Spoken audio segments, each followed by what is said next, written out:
Chapter 19. Jesus, Who, What, When, and Where. Pre-Bestowal Instructions from Immanuel. Paper 120, Meeting Part 3, the 7th Bestowal Preparation. Hello everyone, and welcome back to the Urantia Book Study Podcast. I'm Dr. Roger Paul, and today we're diving deep into one of the most profound sections of the Urantia book, Paper 120, Part 3. Which details the sacred instructions given by Immanuel to Christ Michael before his seventh and final bestowal as Jesus of Nazareth here on our world, Urantia. Before we begin, let me offer a brief prayer. Father, thank you for bringing us together today through this medium to study your wonderful revelation.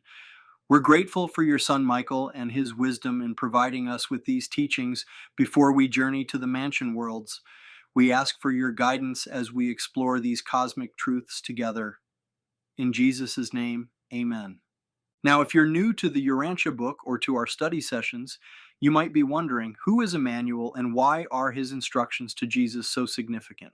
Immanuel is the Union of Days stationed on Salvington, the headquarters of our local universe. He serves as the representative of the Universal Father and the Paradise Trinity to our local universe. When Christ Michael, whom we know as Jesus, prepared for his final bestowal mission, these weren't casual suggestions. These were cosmic directives that would govern how the Creator Son of our entire local universe would conduct himself while living as a mortal human being. Section 1, the Divine Restraint Challenge. Let me start with what I consider the most mind-boggling aspect of these instructions. The incredible restraint required of Jesus during his incarnation. Picture this. You are the sovereign ruler of an entire universe containing millions of inhabited worlds. You have the power to instantly manifest anything you will into existence.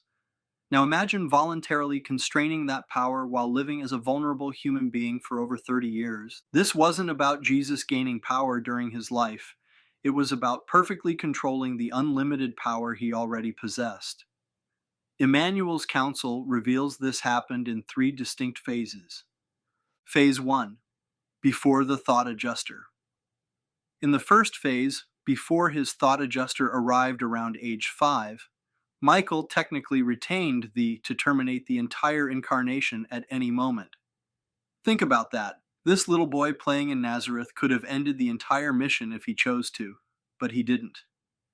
Immanuel personally vouched for his personality integrity during this vulnerable period.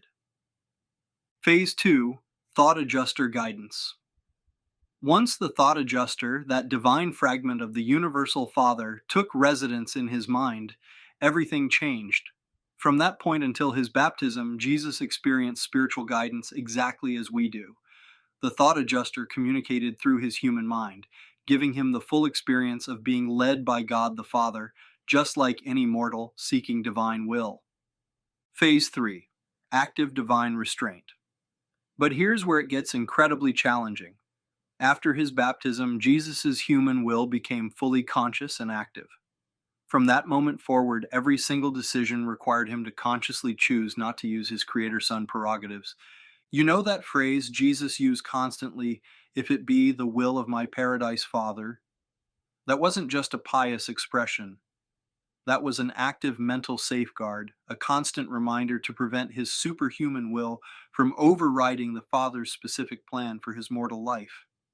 And here's the sobering reality. If Jesus had made even one conscious, deliberate choice outside the Father's will, the entire bestowal would have terminated instantly. He would have had to start over completely. One wrong decision, and 3 years of perfect human living would have been for nothing. Section 2, Gabriel's Practical Guidance. Now, beyond these cosmic constraints on his divine nature, Immanuel also relayed practical guidance from Gabriel about how Jesus should conduct his human life. These instructions established clear boundaries for his earthly mission, spiritual service. Only first, Gabriel advised that while Jesus should give attention to things immediately helpful to his fellow humans, this service had to remain strictly spiritual. No political interventions, no economic reforms, no taking over governments, even though he had the power to fix everything instantly. I know some of us look at the mess in our world today and think, why doesn't Jesus just come back and straighten out all these corrupt governments and economic systems? These instructions explain why that's not going to happen. Perfect celestial rule imposed from outside would rob us of our free will and short circuit the learning experiences essential for human spiritual development. Cultural integration. Jesus was instructed to follow the accepted customs of family and community life among the Jewish people of his time. Rather than establishing new social patterns, he was to demonstrate ideal religious living within the existing cultural framework. The prime directive. But perhaps the most fundamental restriction was what I call the prime directive. Under no circumstances was Jesus to interfere with the normal evolutionary progression of the Urantian races. This principle explains why advanced celestial beings don't intervene in planetary affairs despite their ability to solve our problems. Such intervention would violate our free will and rob us of the growth experiences necessary for spiritual development. Universal heritage, not exclusive religion. Here's something that might surprise many Christians. Jesus was specifically instructed to avoid establishing an organized cult, crystallized religion, or segregated religious group. His life and teachings were intended to become the common heritage of all religions and all peoples. According to these instructions, the formation of institutional Christianity with its priesthood and formal doctrines was actually a distortion of Jesus' original intent. His message was designed for all humanity, not just one religious tradition, no written records or images. One of the most specific instructions was that Jesus should leave no writings behind and should instruct his associates not to make any images of him. This was to prevent the creation of stereotyped religious beliefs and idolatrous worship of physical objects rather than living spiritual principles. This explains why Jesus destroyed any personal writings or drawings before beginning his public ministry. And it provides perspective on artifacts like the Shroud of Turin. Authentic physical remnants would actually contradict his specific celestial instructions. The marriage question. Jesus was also specifically mandated not to marry or have children. This wasn't just his personal choice, it was a paradise-level directive that applies to all bestowal sons. This definitively refutes any theories about Jesus having a bloodline or children with Mary Magdalene or anyone else. From a cosmic perspective, Jesus was already united with the local universe mother spirit. Plus, his mission was too important to be complicated by human family obligations. Section 3. The Cosmic Purpose. Now you might be wondering, why all these restrictions? What was the ultimate purpose? The answer is both beautiful and profound.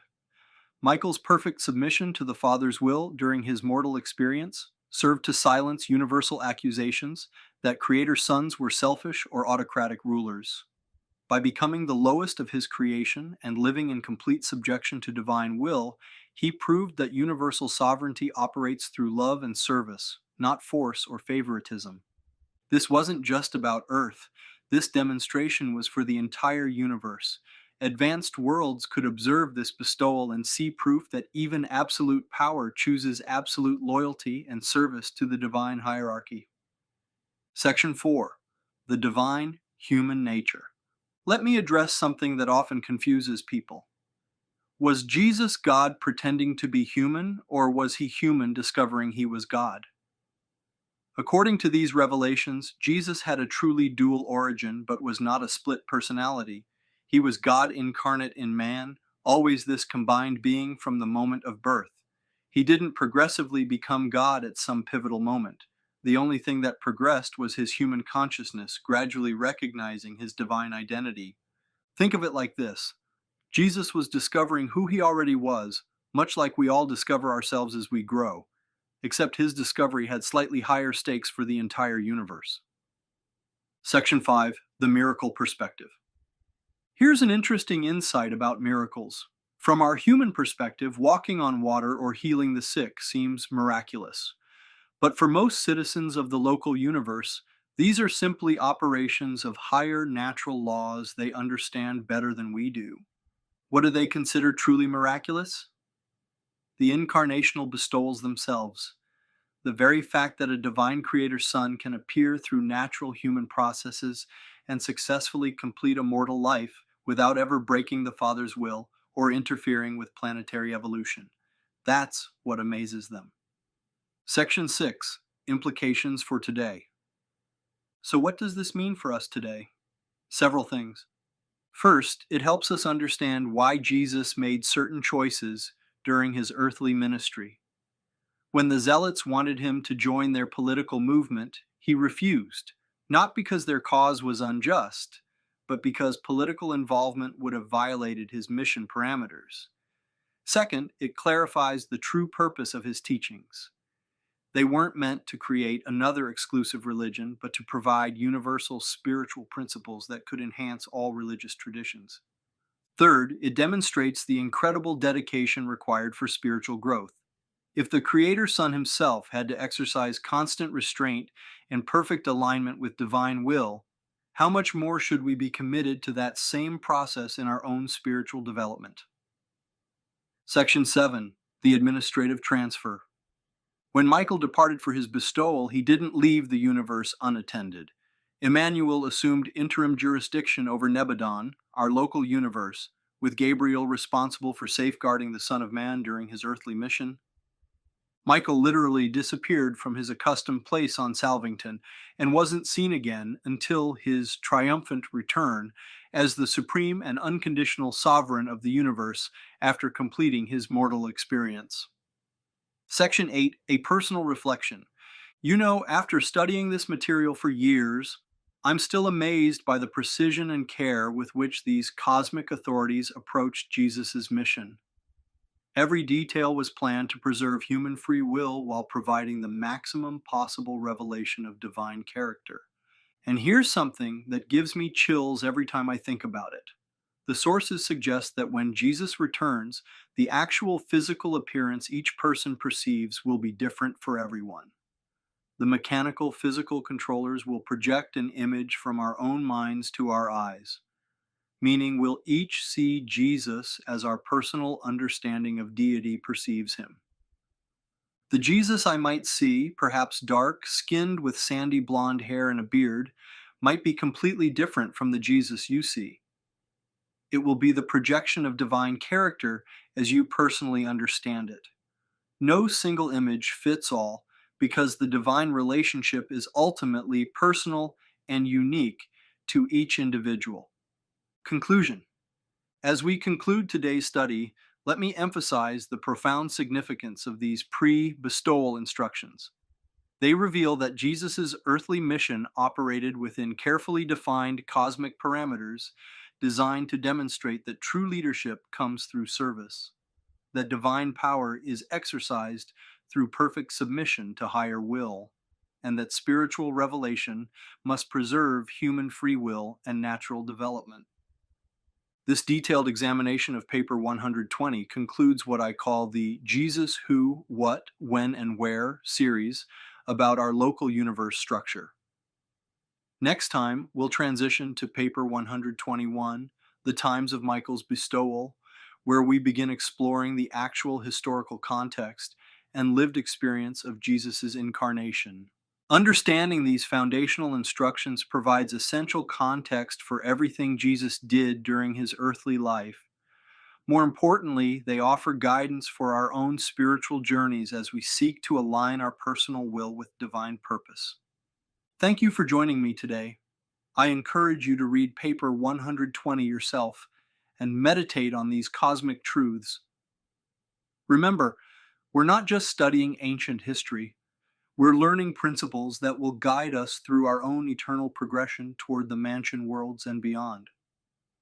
Until next time, may your own thought adjuster guide you in recognizing and following the Father's will in all aspects of your daily life. This is Dr. Roger Paul signing off.